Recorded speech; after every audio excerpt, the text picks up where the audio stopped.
थायोमोन न'नि मानसिफ्राबो गासैबो मिथियो ओमफ्राय गेजेर गेजेर बिदिनो फैफिनो थांफिनो मिलायफिनो बुहुद दिननिफ्रायनो सिं सिं जाबाय थादों आरो होमबाबो रावबो मिथियामोन बे गामियाव रावबो मिथियामोन जों सानैजों बेसेसो जालायो बेसेसो सल्भ खालामना लायोमोन नाथाय बे समाव बे आं थांनाय समाव आंनि गोसोआ दि सहायनो हायो आं बे डिसिसनखौ लाबाय बे आंनि थाखाय जोबोद गाज्रि गोरोन्थि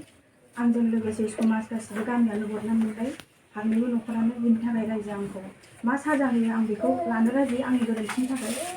बेनो आरो